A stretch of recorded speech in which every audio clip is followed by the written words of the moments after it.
두 개로 넘어갈 생각했던 사람은요, 바로바로 넘어가서 그 당시에 건물 5개까지 늘렸어요.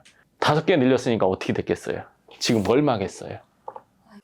강남빌딩 황 소장. 반갑습니다. 강남빌딩 황 소장입니다. 오늘은 강남빌딩을 한 개 사고 난 이후 어떻게 해야 되는지에 대해서 얘기를 해드릴 거예요. 그리고 저의 경험도 얘기를 좀 해드리도록 할 거예요. 보통 건물을 하나 사면 건물 산 일 자체가 엄청 큰 일입니다. 건물 하나 샀으면 어떤 일이냐면은 좋은 대학을 간 것 같은 느낌? 입학을 했어. 뭘 하죠? 놀아! 합격을 했어. 그럼 그날부터 친구들하고 놀고 뭐 술도 먹고 여행도 다니고 막 이걸 할 생각을 하잖아요. 왜? 보상. 나 이렇게까지 했는데. 최근에 저희 본부장님 딸은 학교 들어가더니 공부를 더 열심히 하더라고요. 막 2시까지 한다고 하더라고요. 근데 이제 보통 사람의 생각, 뭔가를 했으면 보상 심리라는 게 있죠. 건물을 그럼 하나 샀으면 엄청 큰일이고, 두 번째 건물은 언제 생각할까요? 일단 했으니까 그건 생각하지 말자. 일단 우리 이 정도 된 것만으로도 너무 좋아. 기분도 좋고 이 좋은 기분을 느끼는 시간을 갖게 된단 말이에요. 그리고 나서도 그 정도를 살 정도가 됐으면 매달 얼마씩 저축이 되고 있는 상황일 거란 말이에요. 그러면 몇 억이 됐어요. 그럼 이걸 갖고 건물 사는 거는 이미 큰일을 한번 했기 때문에 마음이 좀 진정이 돼야 돼, 사람이. 그렇기 때문에 또 건물 사려고 하기가 엄청 어려워요. 그러면 5억, 10억, 뭐 이 정도 10억 미만의 돈이 모이면 어떻게 되냐면 이것만 갖고 뭔가를 해보려고 합니다. 작은 투자를 한다거나 아니면 뭐 자영업 같은 걸 한다거나 어디에 뭔가를 또 투자를 해본다거나 뭐 다른 걸 좀 해본다거나 이런 쪽으로 가게 됩니다. 이걸 어떻게 하냐고요? 제가 저희 부모님 통해서 봤거든요. 건물 하나 샀어요. 너무 큰일이었죠.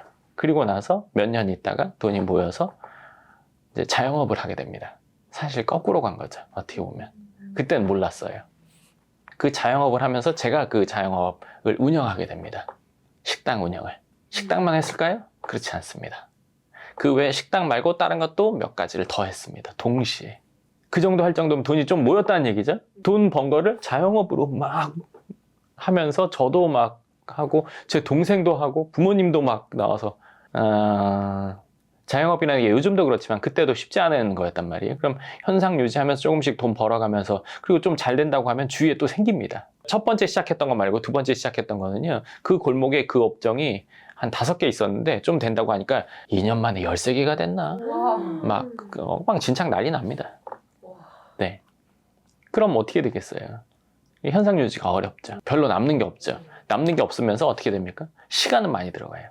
몸은 힘든데 이게 남는 게 별로 없어. 이게 도대체 뭐지? 나 이렇게 열심히 하는데? 그리고 시야가 좁아져. 여기서 저기보다 어떻게 더 잘하려고 하고, 요 골목에서 어떻게 뭔가를 승부를 보려고 해. 또 크게 봐야 되는데. 그때 당시 또 재건축 빌라도 하나 삽니다. 그러니까 막 돈이 다 쪼개졌죠. 가게를 3개를 해. 빌라, 또 재건축 빌라 그때 또 비쌌죠. 그것도 사. 그러니까 이렇게 돈을 좀 모이니까 여기하고 이렇게 된 거예요. 어떻게 됐을까요? 그 실익이 다 없었어요. 재건축 빌라 그것도 겨우 본전이었나, 본전보다 마이너스에서 팔았나 뭐 그랬어요. 거기 아직도 그러고 있어요. 그래서 제가 알았죠. 아, 이렇게 하면 안 되는구나. 근데 건물을 하나 사면 돈이 어느 정도 모이면 바로 건물 사야지로 넘어가지가 않습니다. 큰일을 한번 치렀기 때문에 수능 한번 봐서 합격했는데, 야, 너 한 달 뒤에 수능 한번 다시 봐, 이러면 어떻게 돼요? 반항할 거 아니에요. 괴로울 거잖아요. 그런 거잖아요. 그게 마음 먹기 힘든데 그 마음을 먹어야 돼요. 주위에 이제 부모님 주위에 건물 하나씩 갖고 있는 분들 많은데 이거 2개로 넘어가는 분들이 거의 없었어요. 드물어요. 하나 하면 만족하고 큰 숙제를 했다고 생각한단 말이에요. 2개로 넘어갈 생각했던 사람은요, 바로바로 넘어가서 그 당시에 건물 5개까지 늘렸어요. 우리가 자영업하고 있는 그 시간 동안 5개 늘렸으니까 어떻게 됐겠어요? 지금 뭘 막겠어요?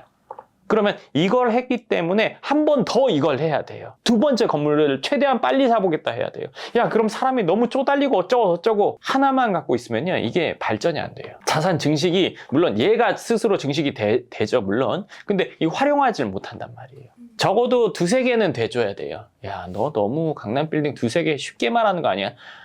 그럼 뭐 어떻게 어렵게 말할 방법은 없어요.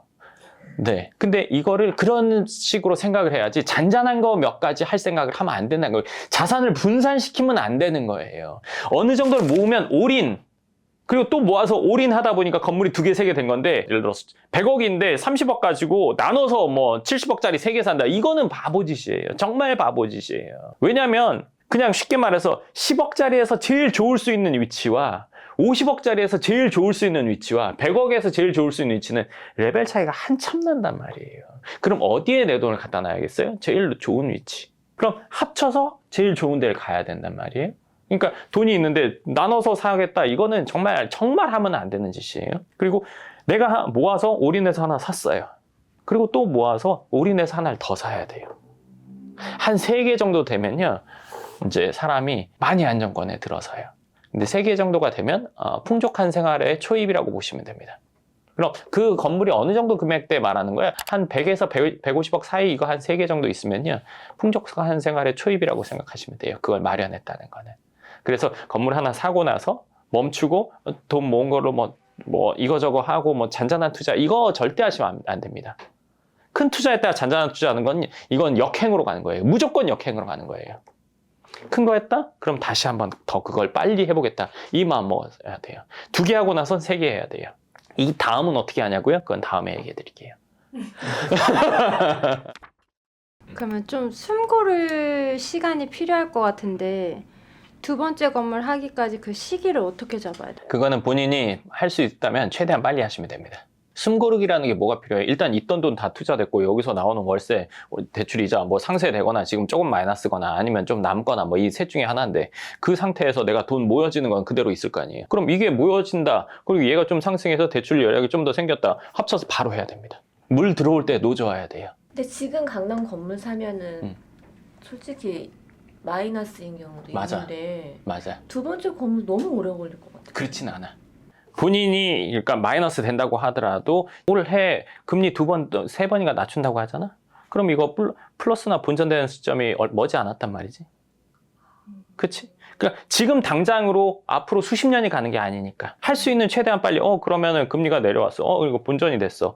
그럼 내가 모으던 거 좀 더 빨리 모아봐. 그럼 한 1년 반, 2년 지났어. 그러면 금리가 지금보다 떨어지고 월세가 조금 올랐어? 그러면 이제 남는 상황이 돼서 더 가속도가 붙겠네? 그럼 그 상태에서 대출 좀 해서 있는 돈을 합쳐서 하나를 더 산다. 올해 안에 산다는 분들이 되게 많던데 다 금리 때문에 영향을 받으시는 걸까요? 대부분 그렇지. 금리도 있고 이제 경기가 그때 바닥을 찍을 것이다. 그렇게 되면은 이제 건물도 싸게 내놓는 사람들이 있을 것이다. 이런 얘기를 이제 많이 하는데, 그 얘기 벌써 2년 전부터 있었는데 지금 아직도. 네. 오늘 통화하신 분도 지금 거품이 너무 많다고 하반기 되면은 좀 떨어지지 않을까, 금매가 나올지 않을까 해서. 지금이 2024년 3월입니다. 영상 찍고 있는 거는 지금 3월 말인데, 그러면 앞으로부터 9개월 뒤, 그때 그렇게 되는지 보자고요. 그때 그렇게 돼서 정말 싸게 나온 게 있으면 그때 사면 되겠죠? 네. 근데 그때도 뭐가 싼지는 알아야 되겠죠? 그게 진짜 그 값인지는 알아야 되겠죠? 근데 이 전제가 저희가 강남에 첫 건물을 가신 분들에 대한 전제인데, 만약에 외곽이나 뭐 강남이 아닌 지역에 갖고 계신 분들은 우선 1순위 목표를 강남 진입으로 봐야 될까요? 난 그거는 좀 달라. 뭐냐면 한 지역에서 지역 유지로 사는 삶도 엄청 좋거든. 그러면 건물 금액도 차이가 많이 나고, 어느 지역에 내가 근거지를 갖고 있어, 그러면 거기에서 건물 늘려가는 것도 난 괜찮다고 생각해. 서울에 굳이 올 생각 없고 자녀들이 나중에 서울을 갈 것도 아니고 여기서 쭉 살 거고, 그러면은 굳이 서울에 와야 되나? 자산 가치가 어디가 더 높아질 거냐? 그건 당연히 강남이야. 서울이고 강남이야.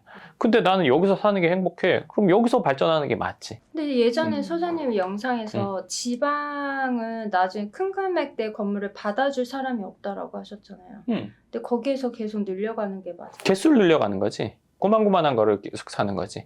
거기서 큰 금액은 받아줄 사람, 지방에서 뭐 6, 70억 되면은 거의 뭐 누가 살 사람이 없지. 그런 거 지어서도 안 되고. 그럼 그분들은 그냥 늘려가면서 그냥 거기 월세로만 이렇게. 그 사람도 괜찮잖아. 그러니까 선택인 거죠. 뭐가 무조건 절대적으로 옳고 절대적으로 잘못됐다가 아니라, 이런 것도 좋으면 이걸로 쭉 가도 되는 거고, 근데 여기 나는 나중에 자녀가 올 것 같기도 하고 그래서 나는 오고 싶다 하면 올 수 있는 거고, 자산을 더 많이 불리는 게 나는 중요하다? 그럼 당연히 와야 되는 거고, 근데 나는 여기서 평생 살 거고 이 동네에서 떵떵거리면서 사는 게 좋아, 그럼 이거 하는 거죠. 그거는 좋은 대로 하는 거지. 절대 옳다는 건 없으니까요. 자산 불리는 거에 여기가 맞는 건 맞아요. 근데 여기서 사는 게 행복하다면 이것도 맞죠. 취사 선택하시면 됩니다. 그러니까 뭐 지방이든 어디든 저는 마찬가지라고 생각합니다. 이런 방법을 따라야 된다는 거는요. 그리고 이거를 해보시면 분명히 건물 하나 샀을 때 느끼는 감정과 두 개, 이게 점점 달라지거든요. 그 뒤는 그냥 좀 마음이 편하게 선택할 수 있는 큰일이 아니라는 걸 알게 됩니다. 처음엔 엄청 큰일이었거든요. 자꾸 하다 보면 큰일이 아니에요. 내가 처음에 이렇게 했는데 두 번째 얼마나 더 힘들겠어. 세 번째, 그 힘든 일을 계속 겪어야 돼. 학교 우리가 처음 갔을 때 귀찮잖아요. 그렇죠. 근데 맨날 가니까 아침에 가는 거잖아요. 그러니까 학교 가는 건 그 뒤부터는 아무 일이 아니잖아요. 그렇죠. 그렇게 됩니다. 그리고 그렇게 돼야 되고. 근데 일반인이 그 대출을 계속 늘려간다라는 게 심적으로 편하진 않을 것 같은데. 솔직히 말해서 건물 하나 사면 일단 일반인 영역에서 넘어간 거라고 봐야죠. 강남에 건물 하나 갖고 있다? 일반인입니까?